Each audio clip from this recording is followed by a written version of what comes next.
సమాచారం కోసం 95 న్యూస్ ఇప్పుడు యాప్ లో కూడా మీ ముందుకొచ్చింది. వెంటనే డౌన్లోడ్ చేసుకోండి, లేటెస్ట్ అప్డేట్స్ ని పొందండి. మంచిర్యాల జిల్లా మందమర్రి వీఆర్ఏల నిరవధిక సమ్మె 30వ రోజుకు చేరుకుంది.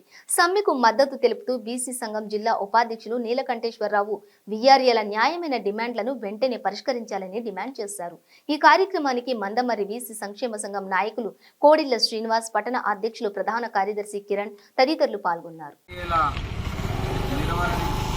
నిరవధిక సమ్మెకు సంపూర్ణ మద్దతు ఇవ్వడానికి వచ్చిన బీసీ సంక్షేమ సంఘం జిల్లా అధ్యక్షులు డాక్టర్ నీలకంఠేశ్వరరావు గారిని మా యొక్క వీఆర్ఏలను ఉద్దేశించి మాట్లాడవలసిందిగా కోరుతున్నాం.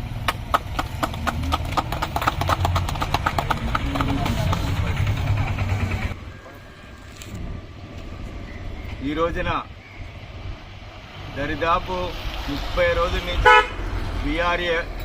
వీఆర్ఏలు ఈ నిరసన శిబిరము నిరాదీక్ష శిబిరాలు మొత్తం రాష్ట్రం అంతా కూడా చేస్తున్న తరుణంలో కూడా ఇవాళ ప్రభుత్వము ఏమాత్రం కూడా కొంచెం కూడా కనికరం లేకుండా వీళ్ళ సమస్యలని ఈ రోజు కాదు ఇచ్చింది ఈ సమస్యలు ఎప్పుడో తాను చెప్పినటువంటి సమస్యలకి పరిష్కారం చూపినటువంటి కేసీఆర్ ముఖ్యమంత్రి గారు గతంలోనే 2017లోనే తన అభయహస్తం చాచిండు.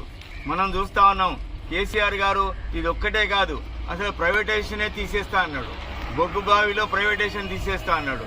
అసలు ప్రభుత్వ సంస్థలు ఏది కూడా ప్రైవేటైజేషన్ చేయను, ఉన్న వాటికి రెగ్యులరైజేషన్ చేస్తా అని చెప్పేసి గొప్ప హామీలు ఇవ్వడం జరిగింది.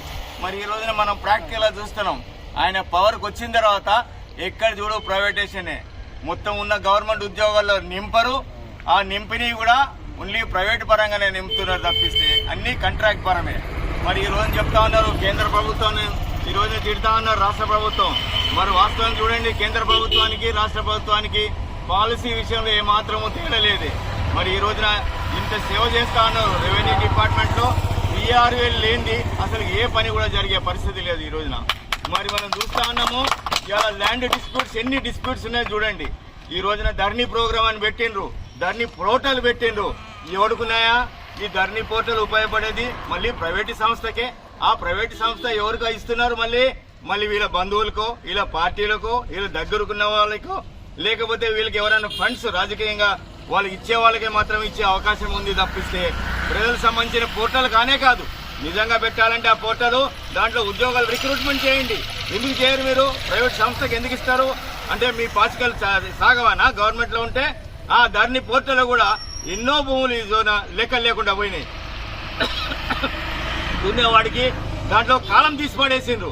ఎంత దౌర్భాగ్యం అని అంటే ఈ పేద ప్రజలు ఈ ఏదైతే ముక్క ఉన్నదో, చుక్క ఉన్నదో, లెక్క ఉన్నదో, ఈ మూడింటికి మీరు లొంగిన రోజున ఏ కూడా ఈ ప్రభుత్వాలు ఇట్లనే ప్రజల్ని శాసిస్తూ ఉంటాయి, మోసం చేస్తూ ఉంటాయి.